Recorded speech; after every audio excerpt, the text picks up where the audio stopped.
Everyone, hello and welcome back to the channel. আশা করি সবাই ভালো আছো, সুস্থ আছো, অ্যাজ অলওয়েজ জাস্ট ফাটাফাটি আছো। নতুন দিন নতুন ব্লগ স্টার্ট করছি, গোল্ড জুয়েলারিওয়ালা ব্লগ। যেহেতু ধনতেরাস সামনেই, তো আমার দিদির ছেলের বউয়ের জন্য, হবু বউয়ের জন্য একটা গোল্ড জুয়েলারি কিনতে আমি গেছিলাম বউবাজারে। তো সেখানকারই আমি কালেকশন তোমাদের সাথে শেয়ার করব। গতকালই আমি কারুকাঞ্চনের উপর একটা ভিডিও শেয়ার করেছি, যদি না দেখে থাকো প্লিজ দেখে নাও। বিয়েবাড়ির ব্লগগুলো কদিন পরে আসবে, যেহেতু ধনতেরাস সামনে, তাই আমি এই গোল্ড জুয়েলারি ব্লগগুলো আজকে শেয়ার করছি। আর শুধু গোল্ড জুয়েলারি না, এরপর গেছিলাম এসপ্ল্যানেডে, সেখানে একটা সুন্দর হ্যান্ডব্যাগ কিনেছি, আরও টুকটাক ঘোরাঘুরি করেছি, যেগুলো সমস্ত কিছু কিন্তু তোমরা আজকের ব্লগে দেখতে পারবে।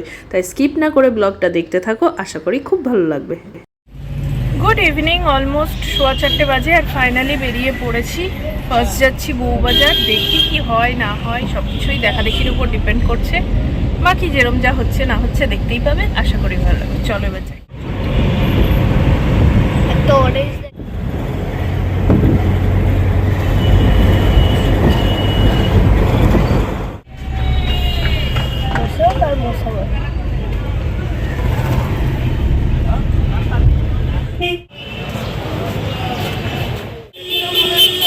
এই যে দেশগিনি হাউস, এখানে এবার ঢুকবো। চলো এসে বউবাজার, এবার যাবো, চলো ওই দিকটায় ক্রস করবো।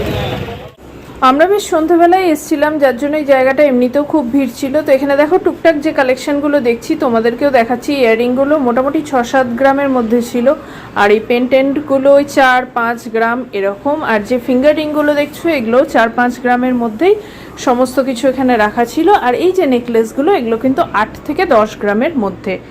দামটা আমি বলছি না, কারণ ওটা টাইম টু টাইম ভ্যারি করে। এই দেশগিনি হাউসের একটা ব্যাপার, এখানে তোমরা একদম কম বাজেট থেকে বেশি বাজেট সব ধরনের গয়নায় কিন্তু পেয়ে যাবে। আর মেকিং চার্জটা ওদের যথেষ্ট রিজনেবল, বার্গেনিং চলে, একটু কথাবার্তা বললে কিন্তু তোমরা পেয়ে যাবে। এই যে এই হারটা মোটামুটি দেখো, এটাতে একটু আমি চেঞ্জেস করাবো। এখানে বেশ কিছু মিনার কাজ আছে, যেটা কিন্তু আমার পছন্দ না, আমার পার্সোনালি পছন্দ না, তাই আমি বললাম মিনা ছাড়া এটা বানিয়ে দিতে। তাই আজকে আর নেওয়া হচ্ছে না, আমাকে নেক্সট দিন এটা নিতে হবে। ফেলে আসবো কেন। চলো এখান থেকে বেরোলাম, টুকটাক যা নেওয়ার সেটা তো আজকে কিছুই নিইনি, আজকে অর্ডার দিয়ে এসেছি। রাহুলের সাথে আসবো পরে নিতে। টুকটাক দেখলাম, তোমাদেরকেও দেখানোর চেষ্টা করলাম। এরপর যেদিন আবার নিতে আসবো সেদিন। চলো এখন বউবাজার থেকে বেরিয়ে যাচ্ছি, এখানের কাজ হয়ে গেল, অর্ডার দিতে এসেছিলাম, অর্ডার দেওয়া হয়ে গেছে। তারপর তো যেদিন নিতে আসবো। এখন যেহেতু টাইম আছে 6টা বাজে, তো প্ল্যানেট যাওয়ার কথা ছিল, মানে দরকার ছিল, আজকে কথা ছিল না।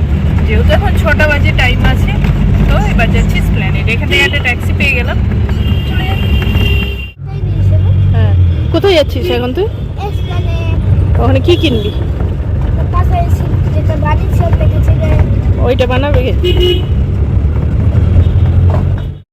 পৌঁছে গেছি ধর্মতলায়। বউবাজার থেকে ধর্মতলা খুব একটা ডিস্টেন্স না, জানোই সবাই। গাড়িটাও পেয়ে গেছিলাম, আর মাত্র 100 টাকায় কিন্তু ট্যাক্সিটা আমাদের পৌঁছে দিয়েছে। যাই হোক, এই ধর্মতলা মানে এসপ্ল্যানেডের কুর্তি কালেকশন, জামার কালেকশন, সামনেই আসছে ঈদ, সেই ঈদ কালেকশন, এছাড়া জুয়েলারি কালেকশন, এর ওপর প্রচুর ভিডিও আমার চ্যানেলে অলরেডি আপলোডেড আছে। যারা দেখোনি প্লিজ দেখে নাও, তাহলে তোমরা এসপ্ল্যানেডে কী ধরনের জিনিস পাওয়া যায় তার ওপর একটা ধারণা পাবে। পাজল দুটো কেনা হলো, চলো এবার দেখি।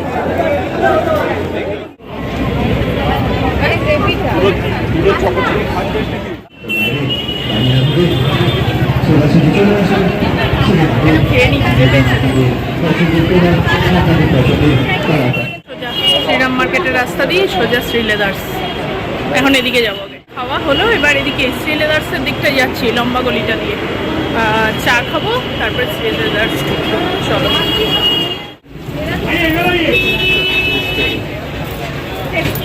দিদি।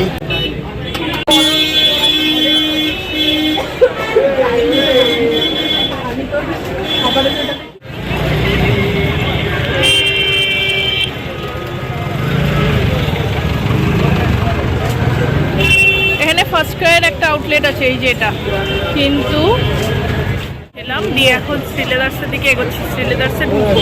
এখানেও ফার্স্ট ক্রাইয়ের একটা আউটলেট আছে, যেমন বলছিলাম, কিন্তু কি হয়, এদের শপে প্রচুর এক্সপেন্সিভ হয়। আমি তো অনলাইনে বরাবর কিনি, আজকে থেকে না, রাবির জন্মের আগে থেকেই কিনছি। অনেক সস্তা, 70-80-90% ডিলে পাওয়া যায়, কিন্তু এখানে সেটা শপে পাবে না এতটা, সেটা স্বাভাবিক। অনলাইন সেল আর এটা তো এক নয়। যাই হোক, চলো যাই শ্রী লেদার্সে ঢুকিয়ে। শ্রীলেদার্সের ব্যাগ আর জুতোর কালেকশনের উপর ডিটেল ভিডিও আমার চ্যানেলে অলরেডি আপলোড আছে, প্লিজ চাইলে দেখে নিও। তাই আজকে আর ডিটেল ভিডিও করছি না। আমার একটা শোল্ডার ব্যাগের দরকার ছিল, তো সেটা আমি নিয়ে নিয়েছি। শ্রীলেদার্স থেকে বাইরে বেরিয়েই যেন বিভিন্ন ব্যাগ বিক্রি হয়, তো এই বড় ব্যাগগুলো, এটা বিগ সাইজ হিউজ, এটা বার্গেনিং করে আমি 150 টাকায় নিয়েছিলাম। শ্রীলেদার্সের উল্টো দিকে স্ট্রিটে ব্যাগগুলো বসে না, আমি একটা নিলাম, এই যে বড় ব্যাগ।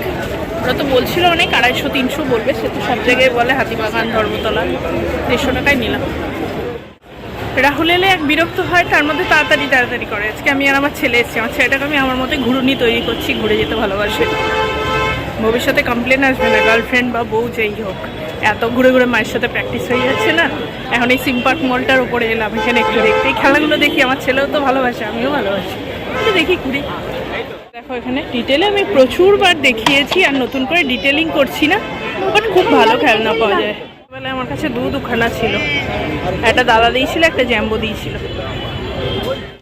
ওরা হলো নিউ মার্কেটের উপর ডিটেলস জামা কাপড়, জুয়েলারি আর শ্রীলেদার্সের ওপর, মানে শ্রীলেদার্সে যা যা পাওয়া যায় সব কিছুর ওপর ডিটেল ভিডিও আছে। যদি দেখতে চাও দেখো, আজকে আর অত ডিটেলিং আমি করলাম না। আর হয়ে গেছে, এবার গাড়ি নেব, দিয়ে বাড়ি যাব। ঘোরা মানে কেনা, কেনা মানেই পয়সা খরচা। চলো, ফালতু দরকারি সব জিনিসই হয়ে গেছে।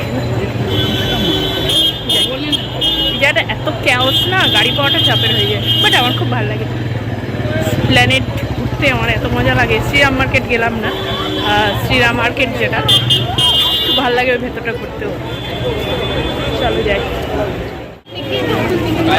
आज पैसा खिलाता है तो अभी भी फोन करके भाई आगे करके 700-500 হ্যাঁ। এবার আমি দাঁড়িয়ে মার্কেটের বাইরেটা, এখানে জুতো থেকে জুয়েলারি, জামা, ব্যাগ, প্রচুর কালেকশন। আর এই সোজা গেলে সমস্ত এটিএম আর খাবার দোকানগুলোও পাবে। এদিকেই যাচ্ছি, ওই কলকাতা কর্পোরেশন দিয়ে বেরোনোর যে জায়গাটা।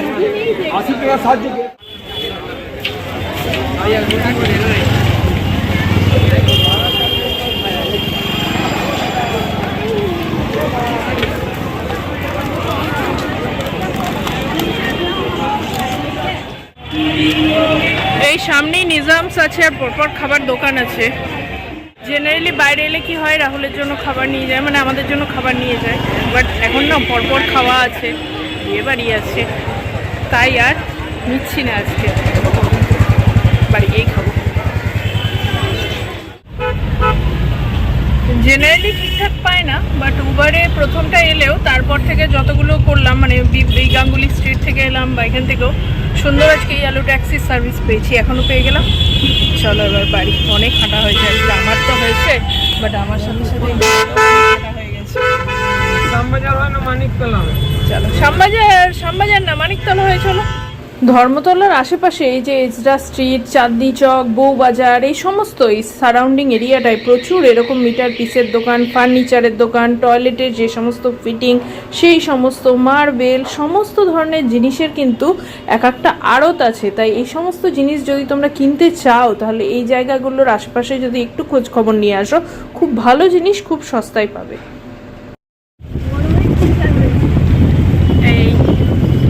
জায়গাটার মোহ আমি আর বোধহয় জীবনে ছাড়তে পারবো না। যখনই এই রাস্তা দিয়ে আসি, মানে এই যে আমার ছেলেরও মুখস্থ হয়ে গেছে এই ইউনিভার্সিটি, আর আমার ইউনিভার্সিটি ক্যাম্পাস আর কলেজ স্ট্রিটের মোহ বোধহয়, মানে আমি যখন বয়স্ক বুড়ি হয়ে যাব তখনও ছাড়তে পারবো না। এলেই হাঁ করে তাকিয়ে থাকি। এখন তো রাবির বই, আমার টুকটাক একটু গল্পের বই বা এমনি বই খাতা এইসব কিনতে আসি, এলেই একবার করে ইউনিভার্সিটিটাকে দেখি। কত কথা মনে পড়ে বলো তো। কি হচ্ছে এখানে? লাইটটা পিঙ্ক করছে।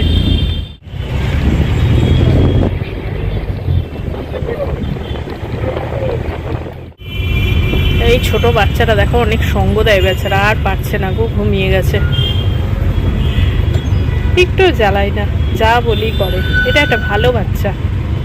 কাজ থাকলে স্পেশালি বাইরে যেগুলো টুকটাক বেরোনোর কিছু করার থাকে না সবসময়, তো রাহুলের এমন একটা শিডিউল, প্রাইভেট সেক্টরে বোঝোই, মানে ও বাড়িতে এসে সবসময় রাবিকে নিয়ে থাকবে আর আমি বেরোবো, এটা পসিবল হয় না। তো আমার সাথে বেরোতে হয়, ওই বেরিয়ে ও হ্যাবিচুয়েটেড হয়ে গেছে। মানে এনজয় করে, এমন না যে বাইরে বেরিয়েও তাণ্ডব করে, কিছু না। সত্যি খেলনাগুলো কেনে ঠিকই, কিন্তু কোনটার জন্য যে জেদ করে না দিতেই হবে এরকম কিছু না। আর ব্যাপারগুলো খুব মানে কি বলবো, কনস্ট্রাকটিভ, একটু বসে টাইম পাস, কিছু একটু ব্রেন নিয়ে যে পাজল সলভ, এগুলো নেই তো, ওই জন্য আমি আর বারণ করি না।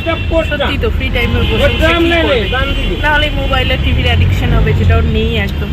আর এখন একটু পড়তে পারে বলে স্টোরি বুক পড়ে নিজে নিজে, ভালো। বাংলাটা এখনো পড়ে উঠতে পারে না নিজে নিজে, তাও বানান করে খুব ছোট ছোট উঠতো। ইংলিশটা ছোট ছোট স্টোরি, যেগুলো বাচ্চাদের ইলাবোরেট করা থাকে। এক্ষেত্রে আমি বলবো স্কলাস্টিক পাবলিকেশন আর হচ্ছে পেগাসাস, যেটা থাকে পেঙ্গুইনের বাচ্চাদের চাইল্ড এডিশন পেগাসাস। তো এদের দুজনের কিন্তু খুব ভালো হয় যদি বাচ্চাদের বইয়ের জন্য দেখো। মানে একদম মাইথোলজিক্যাল বুক, রামায়ণ মহাভারত থেকে শুরু করে পঞ্চতন্ত্র, ফেবলস, যেগুলো সমস্ত ধরনের বই, স্টোরি বুক বাচ্চাদের পেয়ে যাবে এদের স্কলাস্টিক আর পেগাসাস। ভালো, ইনফরমেটিভ বলো, সব কিছু ধরনের। তো এগুলোকে আমি কিনে দিই প্রচুর, বইমেলা থেকেও কিনি, আবার এমনিও কিনি। তো তোমরাও চাইলে, আমি না ফ্ল্যাশটা অন হচ্ছে না কেন বলো তো, ব্যাটারি খুবই লো আছে, কিন্তু মানে ফ্ল্যাশটা না অন করলে আর দেখাই যাচ্ছে না। তো যেটা বলছিলাম আর কি, পেগাসাস আর স্কলাস্টিকের বইগুলো বাচ্চাদের জন্য খুব হেল্পফুল। মাইথোলজিক্যাল থেকে শুরু করে ইনফরমেটিভ, ফেবলস, পঞ্চতন্ত্র, সব ধরনের বই পাবে। তো কিনতে পারো যদি বাচ্চা থাকে বাড়িতে। আর খুব ভালোভাবে ছবি দিয়ে ইলাস্ট্রেশন করা থাকে তো, আর খুব লেআউটটা এত সুন্দর, বাচ্চারা ওটার প্রতি ইন্টারেস্ট পায় পড়া। তো এগুলো এমনিও কিনি, বইমেলা থেকেও কিনি, তো ওগুলো একটু পড়ে। তো এই ধরনের খেলনাগুলো মনে হয় এই বয়সের বাচ্চাদের ট্যাপ ও মিউজিক দেওয়া খেলনার বয়সটা খুব পার হয়ে গেছে। এখন তো বাচ্চারা খুবই স্মার্ট, দেখো দেখলে তো ভালো লাগে, সেটা আমারই লাগে, ও কেন লাগবে না। এমনি না হলে খেলতে এগুলো ভালোবাসে। তো যাই হোক, চলো মোটামুটি কাছাকাছি চলে এসেছি। এই ছিল আজকের ভিডিও, কেমন লেগেছে অবশ্যই জানিও। আর পরপর কিন্তু এরকম গোল্ড জুয়েলারি শপের ওপর ধানতেরাস স্পেশাল কয়েকটা ব্লগ আসতে থাকবে, তো সেগুলো প্লিজ দেখো। এছাড়াও কুমোরটুলিতে দিওয়ালির যে সমস্ত জিনিস পাওয়া যায় তার উপর একটা ডিটেল ভিডিও হয়েছে, সেটাও দেখার অনুরোধ রইল। আজকের মতো টাটা, দেখা হবে কাল।